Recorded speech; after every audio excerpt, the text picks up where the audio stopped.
Dude, it's contagious.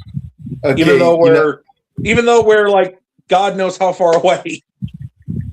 Yeah, well, at least I don't ever have to play this clip this season. I feel sorry for the child. Your father would rather be dead than take care of you. Damn, that is tragic. What a complete jackass. Although, on second thought, it might be more appropriate than I thought. That's right, guys. We are here to discuss a certain TV show that takes place in your sleep. We're talking about Kamen Rider Zeztz, Case 32, Overcome, Prevent the Assassination Attempt. Yes, Kamen Rider Zeztz. My myth. So, in this episode, he has to stop the Dark Brotherhood from the Elder Scrolls series. He succeeds. All right, episode's over. Good night, everybody. Yeah.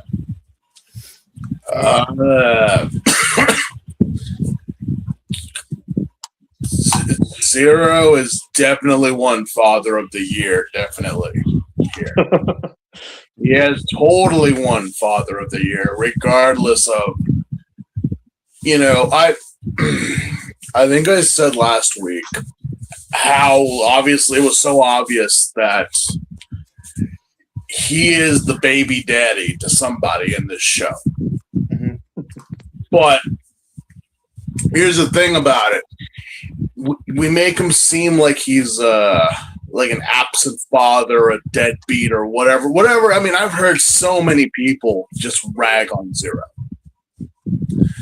And I'm like, well, all right. But, technically speaking, he has been there for his child's life. Jeff, from a backseat.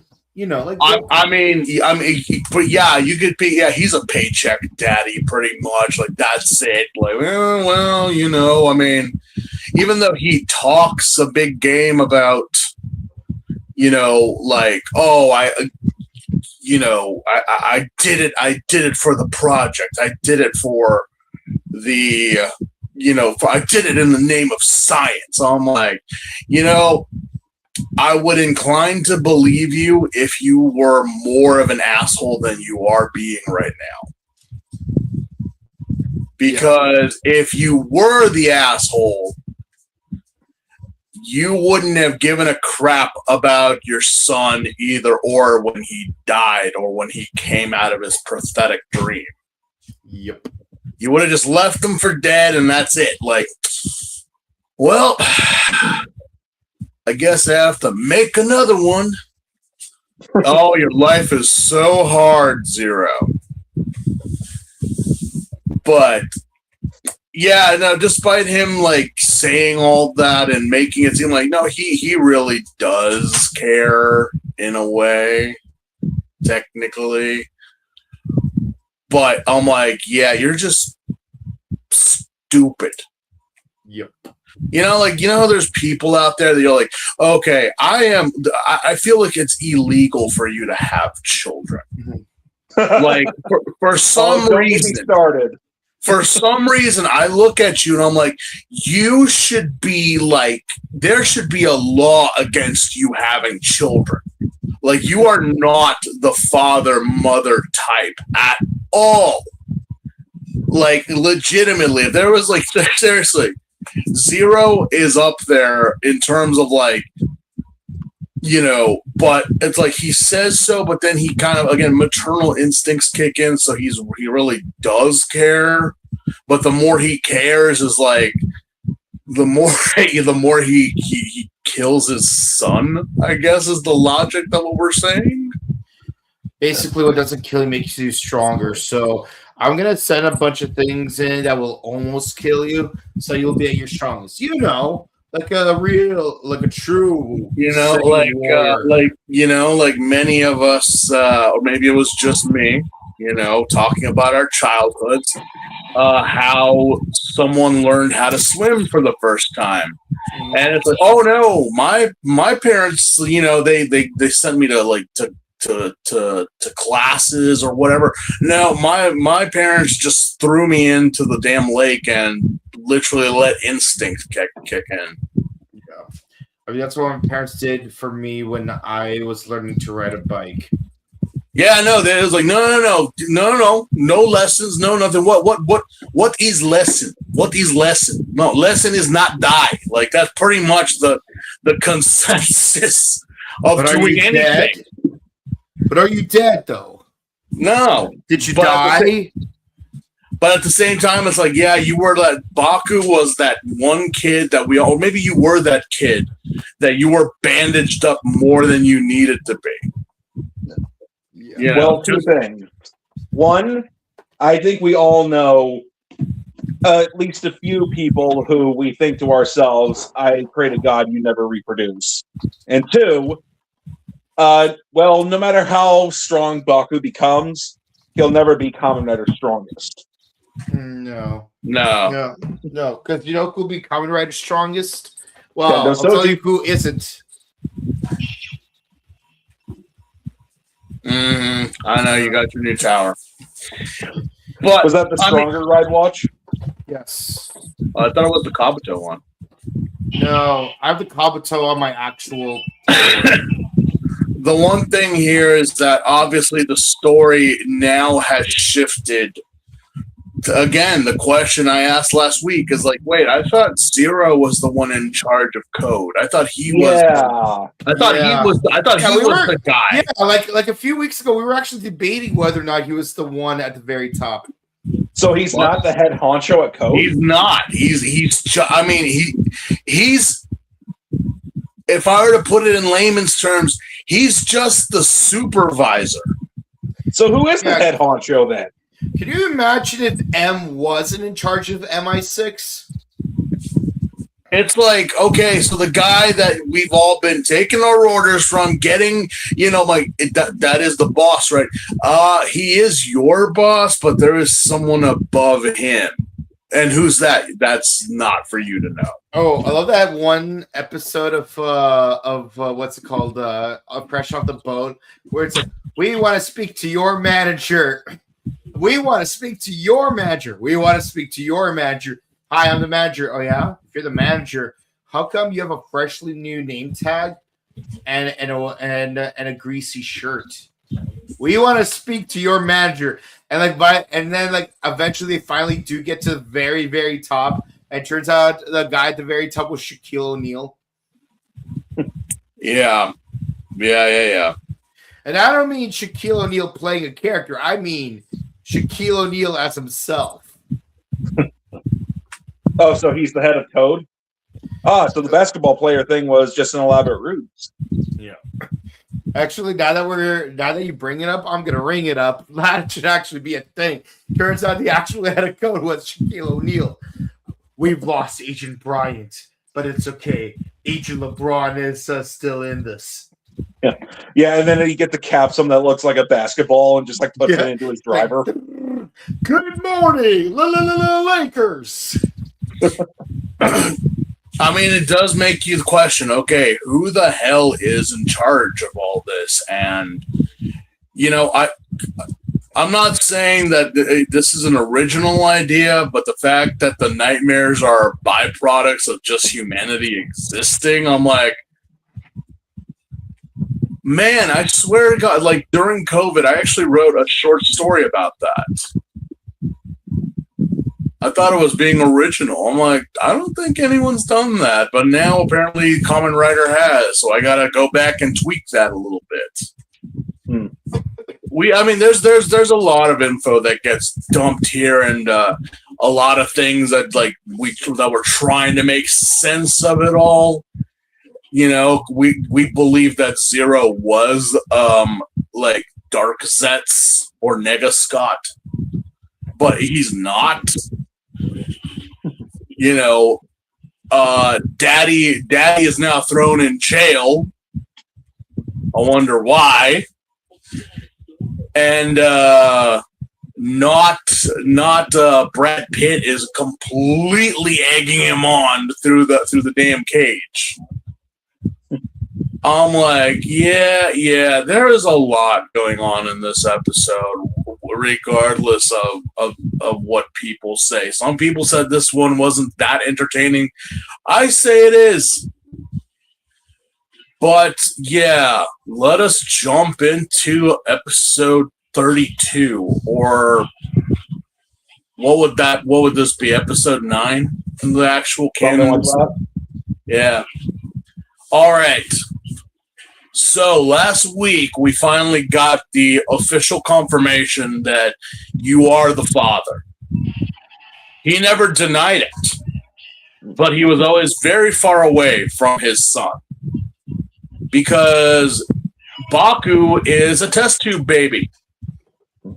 Baku is not a person. Baku is just a test subject for the greater good of humanity. We have created the ultimate soldier. We have created the Zeztz project. What is that exactly?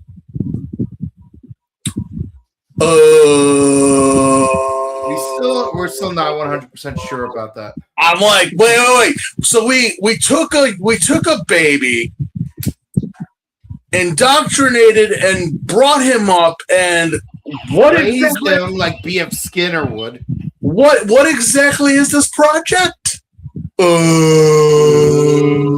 Not even 3 completely knows. I'm like, we're already in the 30s, guys. We should at least know what the hell this project is. Like, well, he's humanity's last hope, but you're trying to kill him. Against what? Against what exactly? The nightmares? Well, what the fuck are the nightmares? The nightmares are the byproduct of humanity just for existing. Every crime, every event, every negative thought births. So it's like egos from Battle Fever J. You're literally telling me that humanity is the reason these creatures are coming into existence.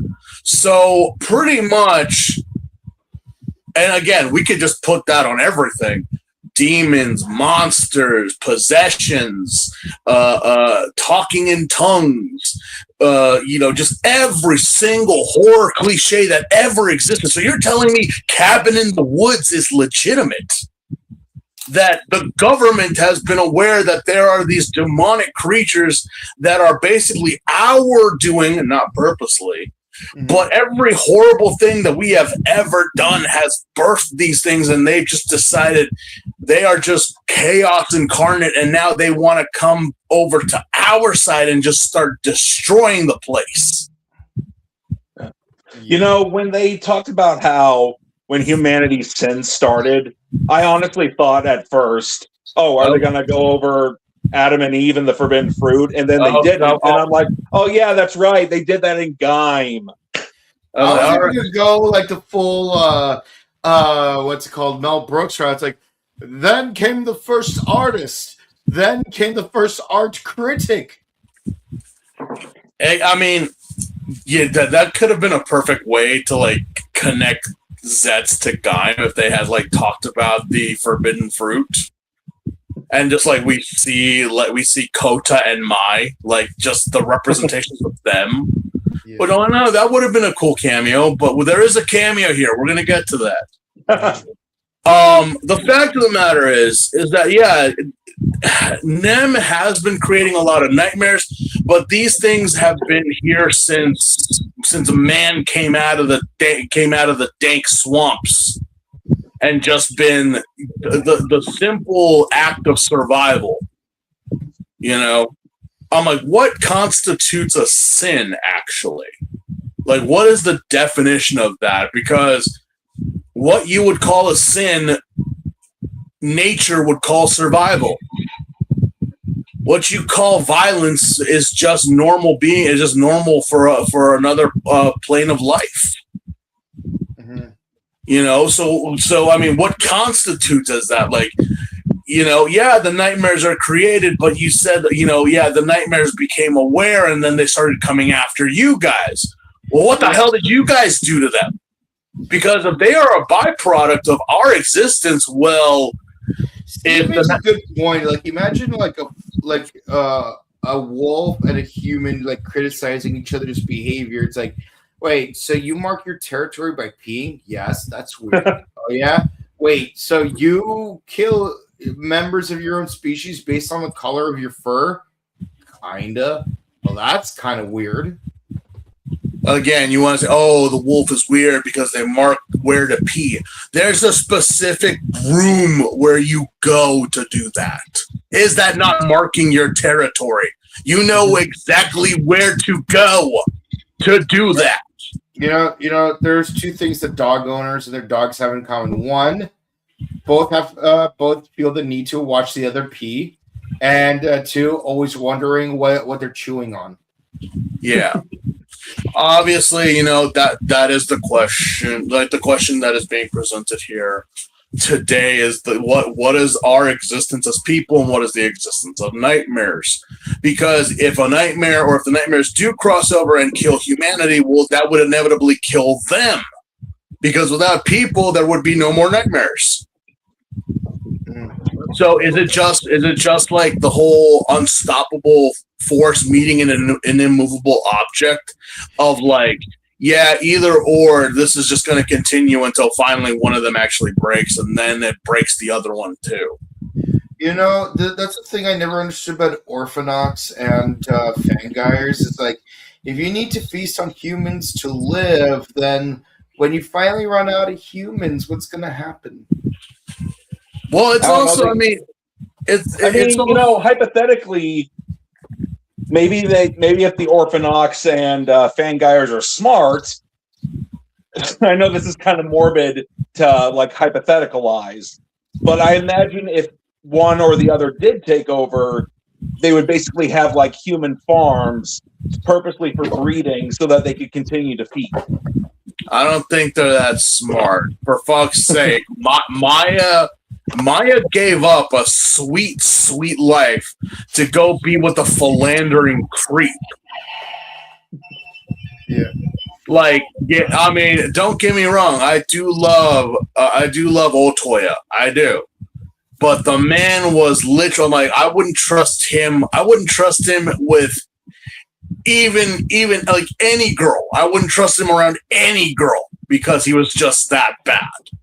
And then he becomes a simp and build. And yet Maya purposely, willingly chose that, and then look at where she wound up. You know, and you know what's even crazier is, why did he even go for Maya when Yuri is like right there? And well, by the way, congrats. Oh yes. So for those who don't, I shared it on social media. Megumi, the actress who played Megumi in Kiva, actually just announced on social media that she is now married to a non-famous or actor person in Japan. She has married. That's supposed to be considered controversial. Like, seriously, I'm like, wait. So she got married, right? Yeah, but it wasn't anyone famous. Is that really a thing in Japan? Like, well, there was the whole thing with the princess over here. Well, apparently she's doing well too, so God bless them. Megumi, I love you, baby. Blessings on your wedding day. Yeah, but again, look at Maya. Look at Maya. She's literally living the vagabond, the poor woman's route with no shoes in rural Tokyo. Just wandering the streets. I'm like, you could have had a castle with a dragon on it. or you mean a dragon with a castle around its? My friend is debating with me. That's a turtle. That's not a dragon. Oh my darling, that's a damn dragon. I mean, it's called Doron, so. It's a very turtle-ish looking dragon, but it is a dragon regardless. Am I turtle enough for the Turtle Club? No, you see, this is what happens when you take Gamera and he evolves to his next stage, to where his anatomy is a castle. He just becomes a giant fortress, which he already is, technically. A turtle fortress. Wait, isn't that a Yu-Gi-Oh card? Like Turtle Fortress or something like that? No, there's a catapult turtle. Catapult. Yeah, turtle. that's right. Catapult turtle. I remember. Which does launch a dragon champion into the flotation. Wait. I think we do. I think we do have a castle turtle dragon thing. Yeah. You know, like also there's the turtle from Aladdin 3. Which is the best Aladdin movie. Yeah, I know we have the UFO turtle and all that stuff, but I'm like, do we not have a? Oh no! Wait! We have a pyramid turtle. Oh yeah. We have a pyramid. Interesting. Pyramid turtle. Pretty much what it's called. That's a card. Yeah. And there is also Curse of the Ancient Turtle. So don't piss off turtles. Mm-hmm. Anyway. Especially if you're a Stephen King fan. Anyway, hang on. The logic in the Duelist Kingdom arc, I'm going to take my catapult turtle, put my dragon on it, launch it at your floating castle, destroy the ring. Yeah, while my spell card wears out, causing your fortress to disappear. Look, land on top of your monsters. Even the creator went off and said when he was writing the manga, because there was a Q&A back in 2018 when I believe it was the release of the art of the cards book, which is like obviously an official book of all his artwork from the cards. He stated that what was up with that? Even early Yu-Gi-Oh video games for Game Boy and all that stuff. He's like, you want to know what? I really didn't even have a plan for that. I kind of was just like going like what why do they have elemental types? And then there's like the text, which is like Beast Warrior or Warrior or Dragon or like they had Gemini on it or Tuner or this and this and that. He's like, Gemini's a new thing, isn't it? He literally said, I was just going with. I had no plans of making a TCG. I had no idea. It wasn't until like after Duelist Kingdom that we finally sat down and made rules and made things happen because.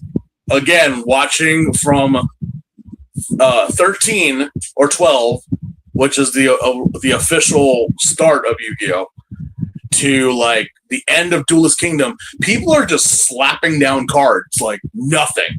Like, wait, you summoned a Blue Eyes without tribute summoning? You brought out a Darkman. Wait, that's not a quick play card. That's a spell card, not a trap card. I remember back in the day when my nearest Toys R Us would have card tournaments, and then you'd have like of course you'd have most of the people there would know the rules, but then you would also have young children there who didn't know the rules very well, so they just outright played like a level 7 or 8 monster without tribute summoning, and then it's like, sorry to be the bearer of bad news, but you can't do that. Yeah, there were no rules. It was pretty much. Yeah, I remember one time my friend tried to play me, and like he used change your heart on my Celtic Guardian, and he's like, "Now, Celtic Guardian, destroy yourself." You can't do that. Yeah, Girl, I ordered you to explode. Finally. There wasn't any official rules in the beginning of the series. It wasn't until afterward. No, not Duelist Kingdom. Battle City. Yeah, during Battle City, that's when you started noticing the official rules starting to be played in and whatnot. So rituals and all that stuff. So, yeah. I remember that originally. I'll just call it season 0 because that way we know what we're talking about. Originally, it was just going to be, the original manga, the first 7 volumes, and then, the season 0 anime. And then the card game aspect became popular. and then they decided, all right, let's make it about monster cards. Yeah, like I said, it makes sense that like Duelist Kingdom would just be like, yeah, we're just gonna make this shit up as we go. Again, like you said, he had no plans of doing a TCG or anything like that. So be as in may, because it's like, how are you the king of games when you only play one game? Yeah. Makes no sense, but either or. But moving away from my love life and TCGs for a moment. Yes. Zero is now in jail. And Baku is now fighting for his life. Because apparently the Shadow Zeztz is still running around and causing problems. I mean, we have an entire battle here with Zeztz and his shadow self, that the shadow Zeztz is basically the better version of Baku. Like, using the capsules, he's kicking Baku's ass in base form. Who is this guy? Kamen Rider 5s? Like, just base form, nothing else, no upgrades. I am literally kicking your ass. Which I'm like, yeah, I think Baku, you really need to get on your game, buddy. You really do. Now there's no more bullshit going around. On the other side of the pond, we do get a little pick up what with Nem and whatnot of who she is or what she is. It's like, no, yeah, what Sheik said to you was true. You do create nightmares and whatnot, but technically it's not you. This didn't start off with you. Like, you're just a catalyst that makes the production faster. Which, can you guys just be more horrible to this little girl?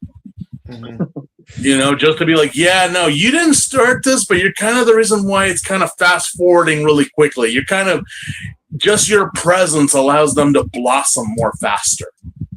So technically, you're fertilizer. You're the growth inhibitor in this. So what? I'm just a thing. Yep. Technically. The Marvel's the thing, or John Carpenter's the thing? Yes. But actually, if she's a thing, then we could go with what they called Godzilla versus Mothra, the U.S. title back in like the '60s when they called it Godzilla versus the Thing. I mean, no joke. The poster looked badass, but it was such a lie, though. I'm like, yeah, Godzilla's gonna fight a Lovecraftian eldritch monster. No, it's just a giant butterfly. It's kind of pisses people off, but whatever. What else happened? Okay, so apparently 3 is the bastard that we all thought he was. No, yeah. Really? Because he was the one that literally told Zero, yeah, you know what? Whistle on him. Yeah, you know what? I kind of tired of listening to you. Like, you're just the floor supervisor. I actually know the boss, so I kind of ratted on you, which I don't feel bad for Zero here, because I'm like, yeah, to find out this is your son that you kind of did this to, and you really don't care, but you do care. But you have been showing favoritism to Baku and doing everything for him, which, yeah, you messed everyone else up, but not him. You've only messed him up with the truth. You haven't physically screwed him over. So 3 is like, no. Also, what would be the cherry on top if we found out that 3 and Baku are actually siblings? like the jealous younger or older brother. Oh geez, don't tell me they're Cain and Abel again. Like, it's so there is biblical references in this season. Because no joke, it's like, okay, so 3 is taking over. I'm going for a John Steinbeck route, James Dean and whatnot, or you could take the anime route with Trinity Blood. It wouldn't be crazy to say like, 3 is like Zero's son, but it's like his like the one that he actually raised properly, and Baku just like, or it's like, no, well, 3 is his actual son. Baku is just the illegitimate bastard child that he had, and he was funding behind their backs. But his dad favored him more over his actual son. Possibly, maybe that's the story that they could be going with. I don't know, because 3 winds up taking over Code, while he throws Zero into the into the freaking Kremlin with the Code dungeon with you. The most like basic ass dungeon that they like, and I'm like, what with chains? Did you guys not have money in the budget to make a proper dungeon or something? Like, the chains are like all over the place, but it's only wrapped around him like via his arms and his chest. Not even shackles on his legs or anything. It's like, yeah, I've seen more better dungeons in a goth BDSM club that is so like a faux pas to be in. like that this looks tacky, but why does this look so cheap? Also, who roughed up Zero? Like, he's just there, just like, just completely like roughed up, and then she comes in and just starts ragging on him. It's like, oh, you tried to play daddy, didn't you? You tried. Well, I'm pretty sure you're not getting a card this year. Isn't that right, Daddy? You love your boy so much, but the higher ups just don't. You're not allowed to do that. Anyway, I'm gonna go fuck stuff up because things are going too smoothly right now. And of course, we do get some drama on the outside with both Best Girl Nausicaa and with Minami, but not a lot. We know that Fuji and Nausicaa are continuing investigating the black cases, but then run into Otaka, which they're now like confirming, like now apparently Nox is now working with his old partner and Nausicaa. I'm mixing up the two. And obviously Fuji's like, yeah, be careful with this one. She kicks. She's very violent. And she doesn't telegraph. And she doesn't say it, she'll just do it. And it's just like, you really think that Nox couldn't handle himself with Nausicaa? I mean, she was Kamen Rider Lopo, so... I mean, yeah. Also, what's funny is that me and certain friends of mine, we did rewatch the Lopo episodes of Geets. Yeah, and... man, those were fun, and I did feel really bad that Lopo got eliminated. Actually, speaking of Geets, my friend who watches Tokusatsu with me, he comes over on a regular basis. We did watch Gaim last year. He really loved it. Now we're watching Geets, and he's loving that too. He loves Kamen Rider now. Yeah, but you know what's interesting is that we also rewatched the first episode of Zeztz, and like it really changes your perspective on certain things, especially the fact that even back in episode 1, they actually do emphasize the cat necklace quite a little bit in the first episode. It's like blink and you miss, but like there was a moment where like they do have a close up of her necklace. You really pay attention. For Minami. Yeah, I mean, it can be like that for a good amount of shows or movies to where it's like they foreshadow a lot of things, and then when you watch it again, it's like, now I get it. Now I see it. And then if you're watching it with like a friend who hasn't seen it, it's like, oh boy. Yeah.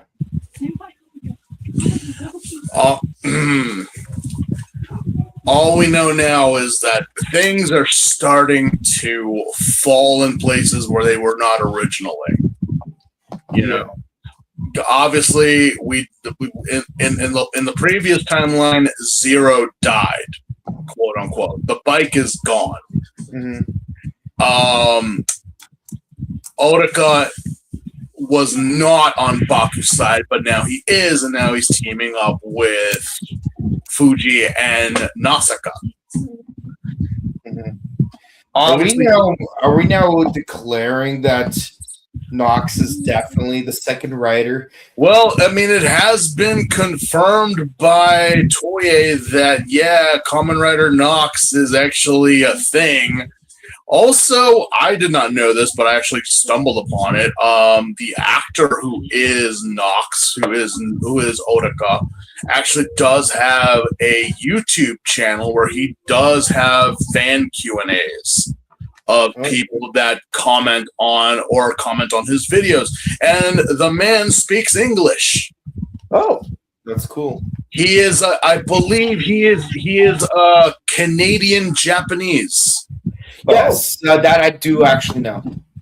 I didn't know that. Yeah, and so he actually, people have asked him if he grew up in Japan, or he grew up in Canada.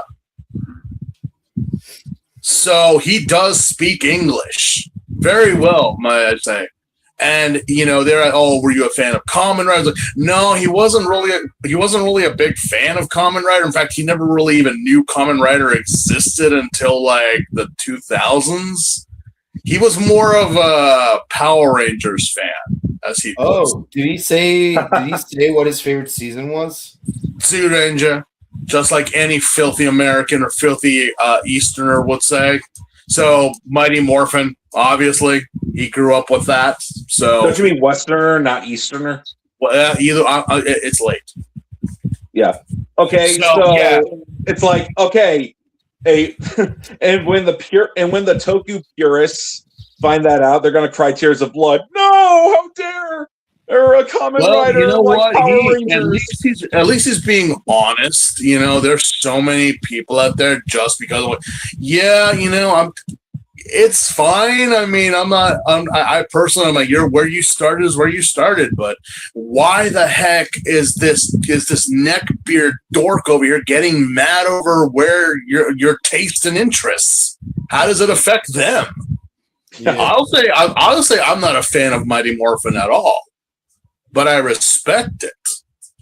As for Kamen Rider series, like, I've shitted on a couple of like fan favorites here, and I've gotten my fair share of like, you just don't know. I'm like, no, I do know because I just watched it. Oh, dude, so, I mean, do not get me started on the Jetman White Knights. They act like it's some sort of flawless masterpiece and a blameless force of nature. It's not. It's everything has its pros and cons, obviously. Mm-hmm. But yes, Nox does have a channel. He does talk to his fans.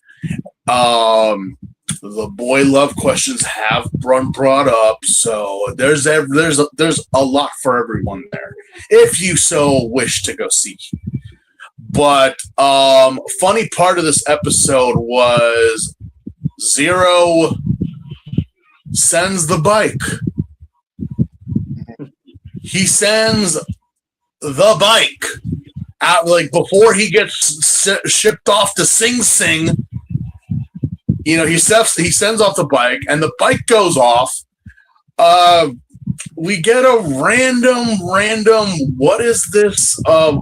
Police girl, giving directions to an elderly old lady, and she just sees a bike driving past, no rider on it, and I'm like, wait, who?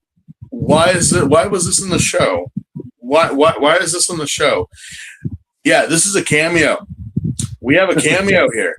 Well, she does outright say, "Is that an unknown?" Which, for those of you who don't know, the unknown is what the monsters were called in Agito. Yeah, she's Kamen Rider G6. Yeah, she's G6. She's Yui Chami. Yui Ao something. Yeah. You know, when she does tell them, like, "Hey, stop," and it stops at the stoplights, it makes me think, okay, is she Car Ranger? He's going to make a Car Ranger reference. The evil pizzas were no match for a simple stoplight. Actually, it's really funny that you bring that up because when I was in Tokyo Tower, they sell charms, like they sell charms everywhere, and I noticed a particular charm, and it made me think about. It actually made me think about you specifically. So here we have a charm that says, "For success at exams." For matchmaking, and then the creme de la creme for traffic safety. Yeah. Okay, I need to get that for my Red Racer cosplay. That is a thing apparently in Japan, is traffic safety. Yes, good luck, for victory, for good health, for economic fortune, for success at exams, for matchmaking, and for traffic safety. I will say so. Yeah, this is Ruriko Aoi, who is in Agito. Was she in the original series? Because the only thing no. She's a character introduced in the new movie. Yeah. So she's introduced. Which begs the question: can we get Akira Date to be on Zeztz? Like I don't mean Rouge. I mean actual Akira Date. Hear me out. In Saber, we actually got Oron Pierre Alfonso and Jonochi to show up in episode 8. They were different characters, though. No. They were the same characters. They were the same characters. They were the same characters. They did nothing to advance the plot, and they really should have, considering that one of them actually has twin swords. But the point is, they were in the episode, and obviously was there to promote Gaiden 3. But with that in mind, if you're gonna bring in if you're gonna bring in actors from an upcoming movie, why not have Akira Date show up? He showed up in the V-Cinex for Kamen Rider Gates. Literally, no second writer showed up in that movie except for Akira Date. And for some reason, he's blonde in that movie. But the point is, why not just have him show up out of nowhere? Like you get a bunch of code agents, and then they're interrupted by a mysterious beefcake with a milk tank, and he starts blasting. So pretty much, it's like the other world story where Akira Date was the head of the organization that was working with Ols. The Kogami Foundation? The Kogami Foundation. You mean the Date Foundation. Yeah, so it's like we find out that Code is actually run by Akira Date. This is taking place in that universe. Yeah, or you could even do something to where he shows up in an episode and then the other Code agents are like, "Who the hell are you?" And then he's like, flips a medal and he goes Kamen Rider Birth. Head shoot. And either or, I'm like, I demand more Hiroshi in more Kamen Rider series. Seriously. Like, you can have an episode where he's the dreamer, and like in his dream, he gets 100 million cell medals and a bowl of Odin.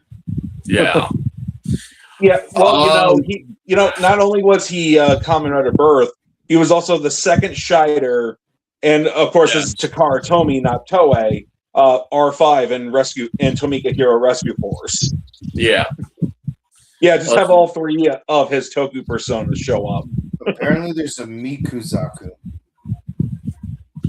Let's see. What else happened in this episode?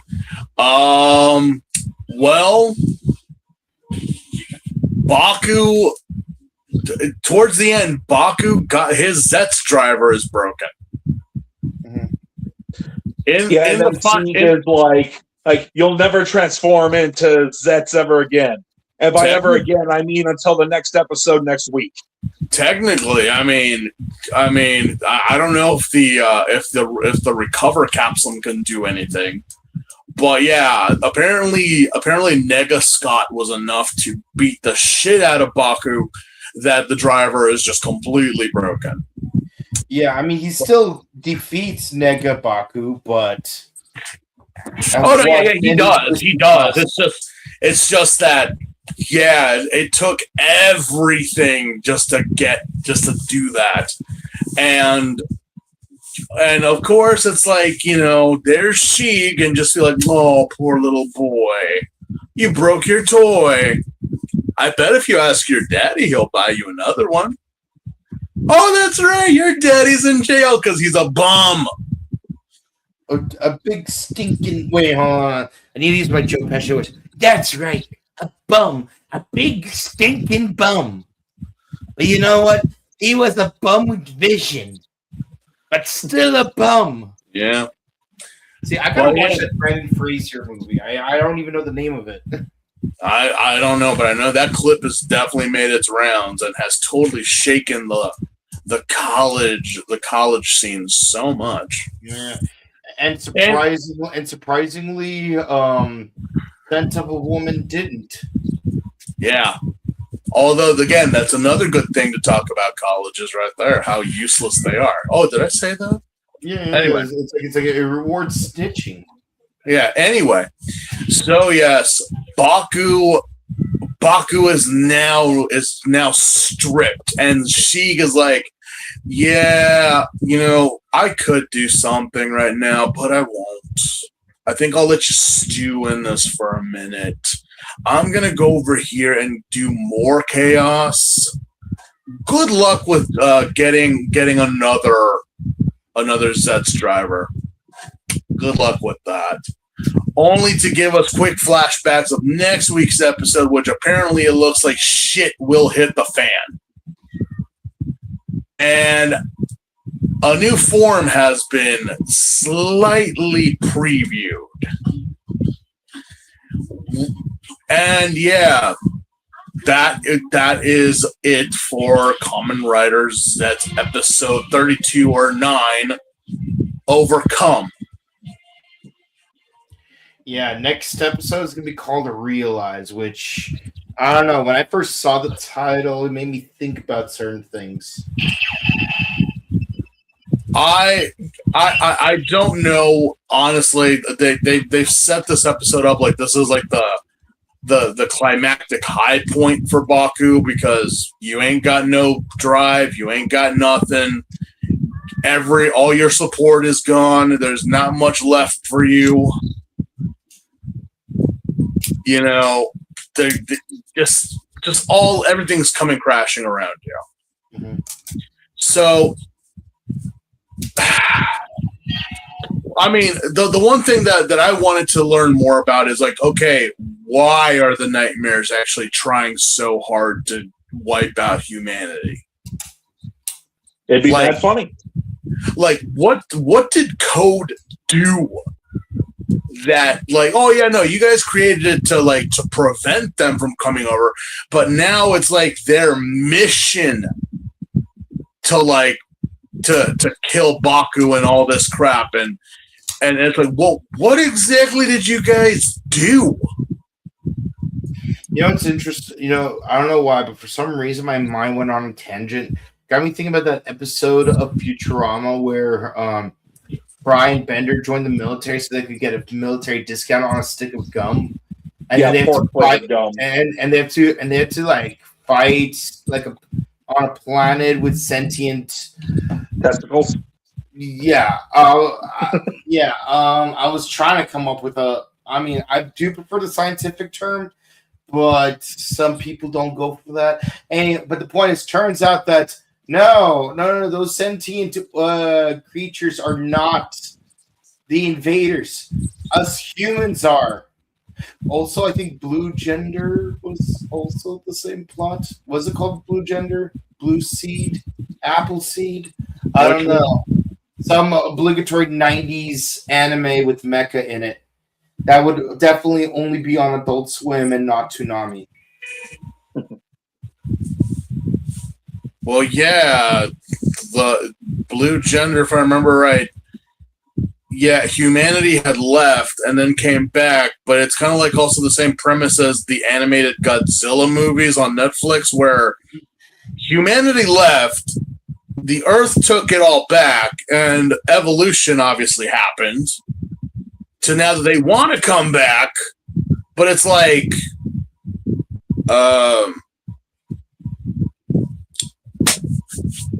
don't know what dominant species. Yeah, I don't know what to tell you guys. You guys left, and if there is no dominant species, then something else is going to take over.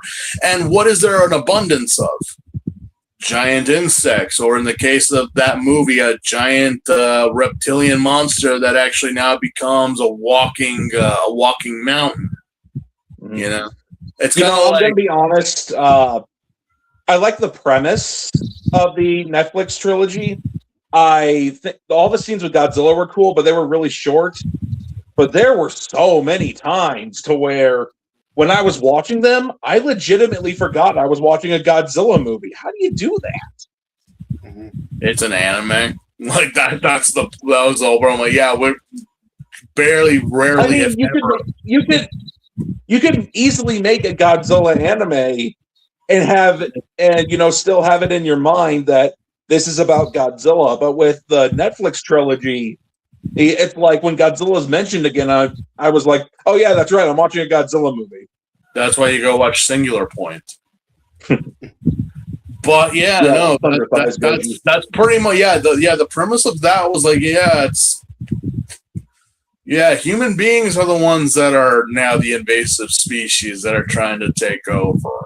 So, not to mention humanity pretty much went down a fucking toilet in that show. So, if you don't know Blue Gender, underrated show, underrated gem of the early 2000s. It really makes you think. And also, I'm like, yeah, I think humans really do deserve to die. Like, especially with what they've evolved into. But I will not get into that. Maybe we'll into another TED Talk. Let's see. This episode, I guess safely we can say it's an 8. I'll say safely it's an 8 for its premise and its story. I don't know what the payoff is going to be, though. Obviously, we do know, but it's like, is this the final form? I think it is. Because, we did get, obviously, the Catastrum, and now we got the Aurum, and now it's like... I would say my bigger criticism would be that, I think the final form is showing up a little too soon after the Aurum form, because it's like, I would understand if Aurum came out very quickly after Catastrophe because when you have paired forms, for example, Barad Rex and Volcano Rex, it's like, okay, ice and fire, okay, it makes sense they would be within 5 episodes of each other, but to have this form only 2 episodes later, it's like.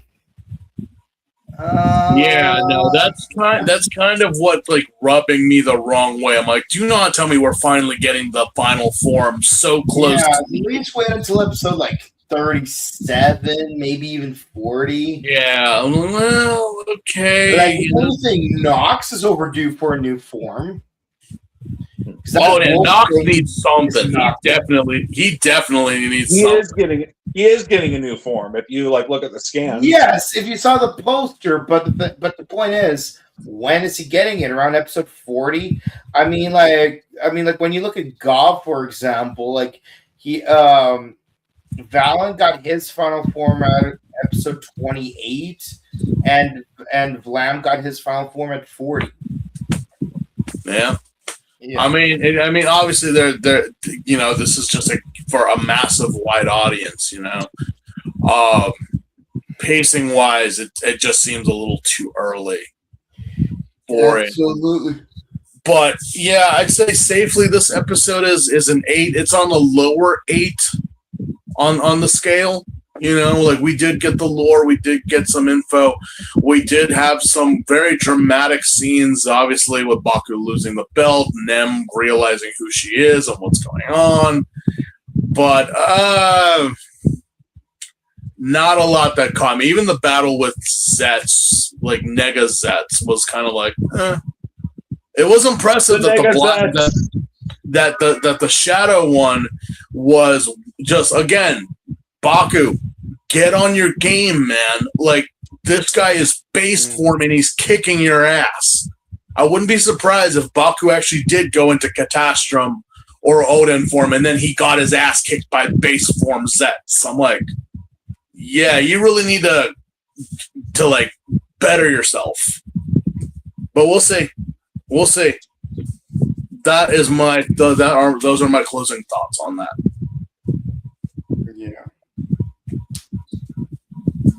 Yeah, for me, I'd have to say 8.25, just because Zero got his comeuppance, and hopefully 3 will get his comeuppance.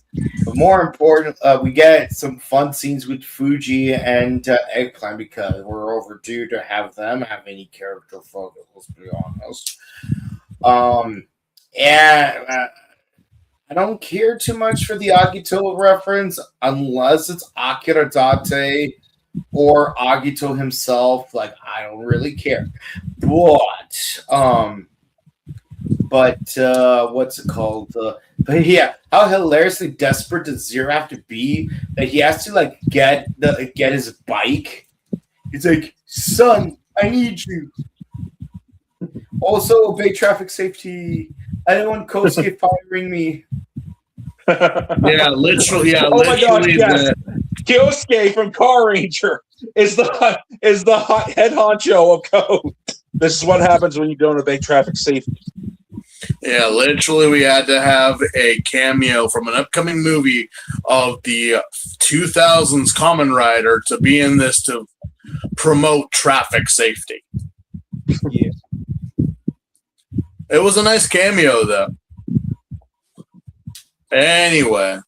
Well, I'm going to give it like a low 9 because I don't know. Like, I've been really enjoying Zeztz. I've been very much enjoying the show, and I always look forward to when the next episode is available and watch it as soon as I can. So, you know, it's been a fun ride. Honestly, it might be my first or second favorite of the Reiwa Kamen Rider series. That's how much I'm enjoying it. Yeah, but no, I would have to say not counting Zeztz because, like, it's not over yet. Gav, Geets, and 0-1 are definitely the top 3 out of 6 so far. And Gotchard is the bottom. And the way Zeztz is going so far, Gotchard will still have to wait a while before it moves up the ranks. Oh, yeah.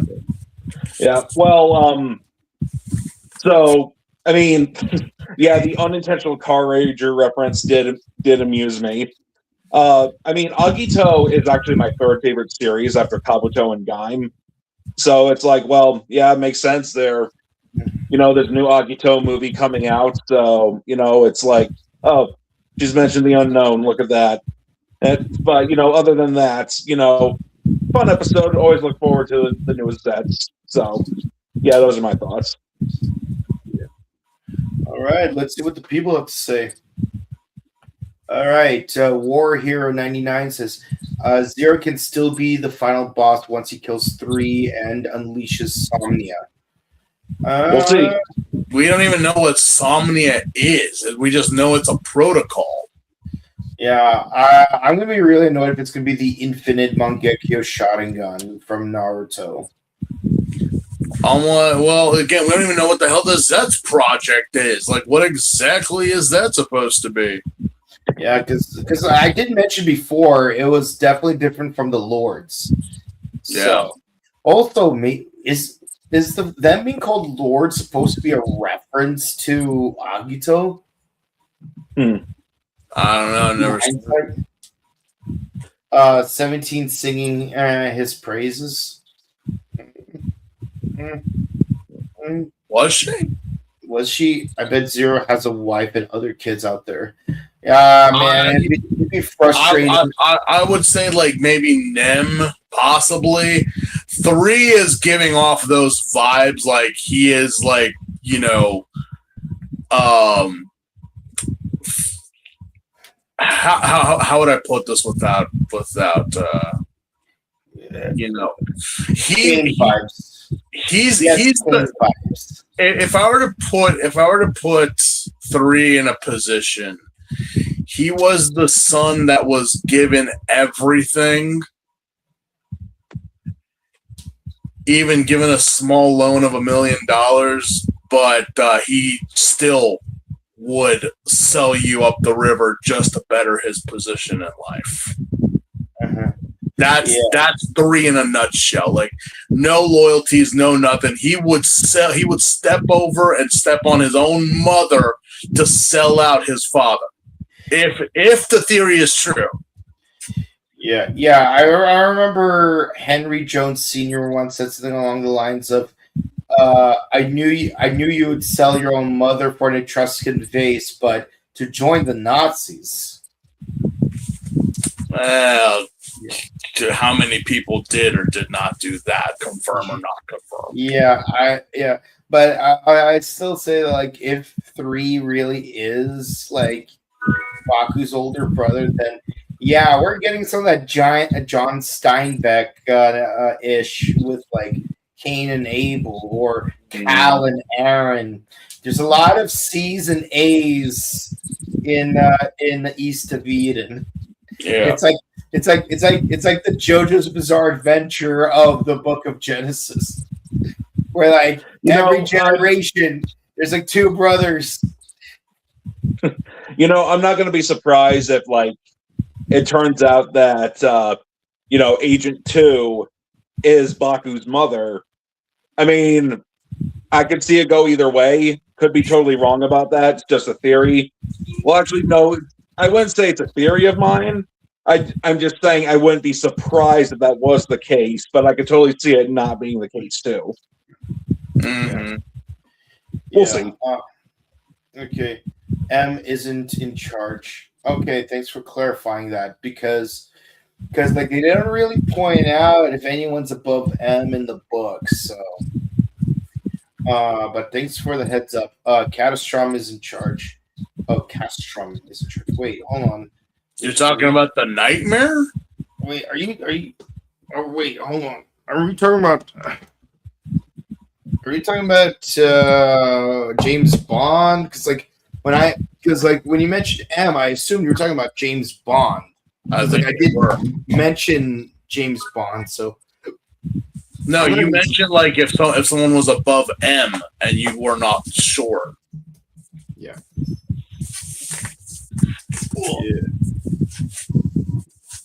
Yeah, now I'm just really curious. Yeah, I mean, like, I don't think there's anyone above M in the books. Chain of Command and stuff. Needless to say, From a View to a Kill is actually a very interesting short story because this is the only time so far where James actually pulled rank. He's like, actually, no, I'm not going to listen to you because I outrank you anyways. It's like, geez, James Bond pulling rank. Interesting.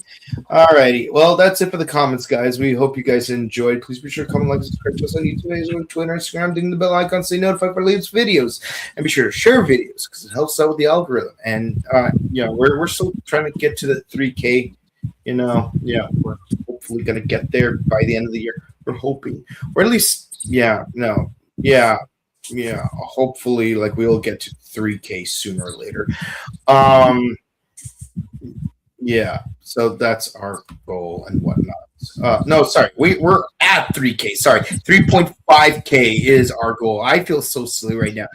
3.5K is our goal. We're at 3.27, so we still need about 200 and 20 subscribers to go to reach our next goal. So, and the best way you can help us out is by sharing our videos with your friends, family, coworkers, etc. That one guy at the bar while you're visiting another country, anyone. But we're just kidding. But if you do want to check out our sister channel, you totally should, because on there we discuss movies, TV shows, video games, vlogs, interviews, and all other kinds of entertaining stuff. And if you want to say hi to us in person, we will be at Robo Toy Fest on May 31st, the Burbank Marriott Convention Center, and at Power Morphicon on August 28th through the 30th at the Pasadena Convention Center. He just recently announced some Wild Force actors that will be showing up. Now we have Wild Force. Yeah, Wild Force and Power Ranger. We're gonna get both. And yes, I am watching Power Ranger right now. So what are you guys doing? Shakunetsu no Shishi, Gaureto. Yeah. Shock. No, it's so weird. Like they only refer to each other by color for almost the entire series. I know Bouken did that too, but not to the extent of Power Ranger. No, because at least they say Masumi, Natsuki, Sakura, Shota, Akashi. Like they actually use each other's names when they're at the museum, but they only use their colors when they're actually on active missions. Well, can you imagine if they? I mean, they already copied and pasted so much from Wild Force. Power Ranger, not entirely, because I'll still say that for everything that Wild Force copied from Power Ranger, it still had more originality than Samurai, but that's besides the point. Can you imagine if the entire time and they just called each other by their color names? It's like instead of Cole, it's hey, Red. Oh no, we gotta stop. We gotta save Red, because otherwise Jungle Boy will become a Farm Boy. Yeah, and I'm surprised that those two episodes in particular were actually earlier on in Power Ranger. The wedding dress one and the traffic signal. I'm surprised that those were actually early episodes in Power Ranger, while there are much later episodes in Wild Force. Don't get me wrong. It's I know some stuff shifts a little bit, but this is a very radical shift. All things considered. But yeah. Well, Quantum Ranger came in a lot earlier than what Time Fire did too. So yeah, and Mega Silver, if I'm not mistaken. Yeah, but yeah. So that's all the news for you guys for today. We hope you have a great rest of your week. It's Monday, and definitely check out our other shows like Ultraman Cosmos, Space Sheriff Gavan Infinity, and of course Kamen Rider Ryuki, which we do every Sunday. I can't believe it. We only have 20 more episodes and 2 movies of Cosmos. Yay. Yeah. And for Ryuki, 40 episodes. 34 episodes and a movie to go. So we're making progress on both of those shows. Honestly, I'm surprised that we finished Blade as quickly as we did. Yeah. But did you really, though, considering that we've got Tachibana-san in Zeztz?